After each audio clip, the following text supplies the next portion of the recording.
La loi du 11 février 2005 pour l'égalité des droits et des chances, la participation et la citoyenneté des personnes handicapées fixe le principe d'une accessibilité généralisée intégrant tous les handicaps, qu'ils soient d'ordre physique, visuel, auditif, cognitif ou psychique. Le chantier est important car tous les domaines de la vie sont concernés.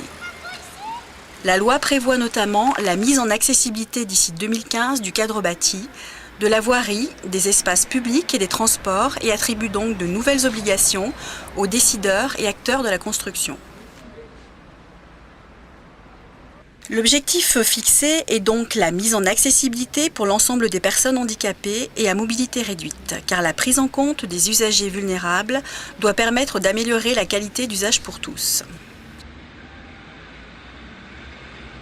Dans la continuité de son travail engagé sur l'espace public, le CIE de l'Isère a organisé à Grenoble, avec l'appui du CRIDEV, une journée de mise en situation de handicap. Cet événement a permis à toute l'équipe de prendre conscience des enjeux liés à l'accessibilité.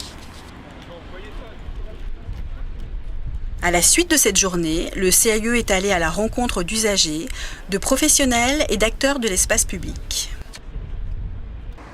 Se reposant sur ces diverses expériences, nous vous proposons un zoom thématique sur l'accessibilité des espaces publics.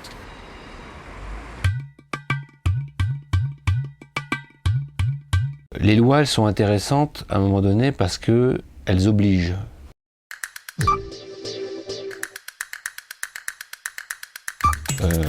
Souvent, parce que les communes ou même les personnes qui sont élues n'ont pas forcément l'intérêt, pas parce que ça ne les intéresse pas ou qu'ils sont dédaigneux, mais c'est pas la première chose qui leur vient à l'esprit que de prendre en considération la problématique du handicap. C'est qu'on nous demande souvent de traiter l'urgence technique et pas forcément de revoir dans la globalité le projet.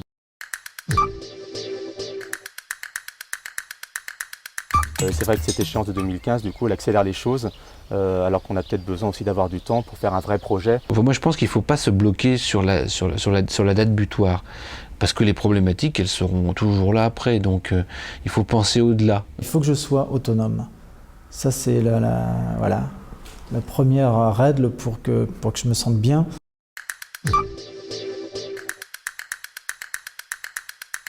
Enfin, adopter ces normes-là, déjà, ce serait énorme, quoi.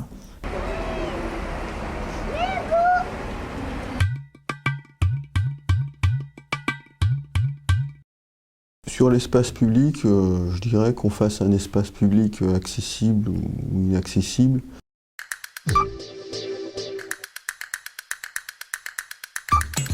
Pas tellement de différence de coût. Parce que forcément, quand on reconstruit sur le réalisé, ça coûte forcément plus cher et c'est pas forcément super esthétique.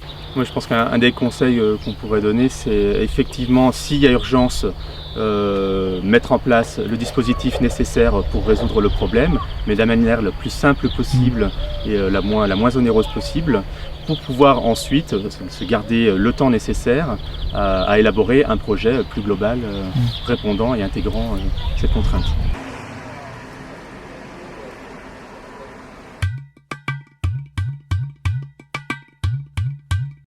En tout cas, les communes rurales qui n'ont pas de service, elles ont besoin d'être assistées dans ces questions d'accessibilité, même accessibilité au sens général. Parce que la formation, ça pêche beaucoup en matière d'accessibilité. Les collectivités sont peu ou pas entourées d'experts parce qu'il n'y en a pas énormément. Et on a besoin de ce retour d'usage. Oui, se mettre en situation de handicap et puis déambuler dans sa commune. Avant tout, c'est de découvrir au contraire la richesse de la différence. C'est-à-dire que grâce à vos situations de handicap, vous devez amplifier vos autres perceptions.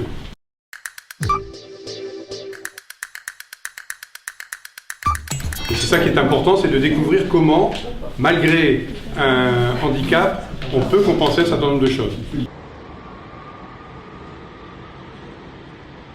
Le moindre truc, tu le sens. Par exemple, là, pour faire tout le trottoir, j'ai utilisé que la main droite.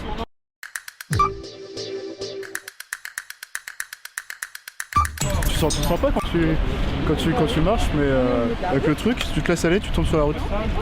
C'est tout bête. Mais ce qui est important, c'est de pallier tout de suite aux problématiques de façon à ce qu'on n'ait pas de choses prothèses à faire sur quelque chose qui est à réaliser. Dans un cas, si c'est pensé en amont, l'accessibilité elle est fondue dans le projet, donc à la limite on ne sait pas qu'est-ce qui relève de l'accessibilité ou pas. Alors que si c'est un élément rapporté, souvent ça va être un élément prothèse. Plus on arrive en avant, et plus ça pourrait s'intégrer naturellement sans que ça puisse se voir.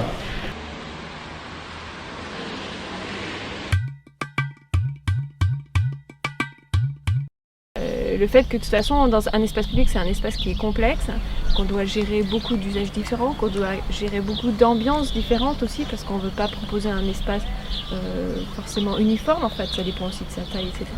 En tout cas, c'est un espace complexe. Tous les spécialistes à qui on a travaillé nous ont fait justement élargir ce champ du handicap à une perception, voilà, tout handicap et accessibilité pour tous, quoi. Il ne faut pas être trop restrictif là-dessus, ça ne concerne pas que les personnes en fauteuil, quoi. Un peu comme la télécommande, au début, ça a été conçu pour des personnes handicapées, plus personne ne s'aperçoit que maintenant la télécommande, c'est... Enfin, tout le monde s'en sert, quoi. Voilà. Tout le monde s'en sert sans savoir que c'est à l'origine une réflexion sur le handicap. Les aménagements, ils sont conçus pour tous, hein, donc un aménagement bien pensé, pratique pour tout le monde. Si la commune en question n'est pas accessible, la personne qui est à mobilité réduite va certainement rester calfeutrée chez elle. Parce que le but, en définitive, hein, sans aspect péjoratif, c'est qu'on banalise le handicap. D'ici 2015, le cadre bâti, la voirie, les espaces publics et les transports devront être accessibles à tous. Profitons de cette échéance pour réfléchir à une intégration durable de la notion d'accessibilité dans tous les projets à venir.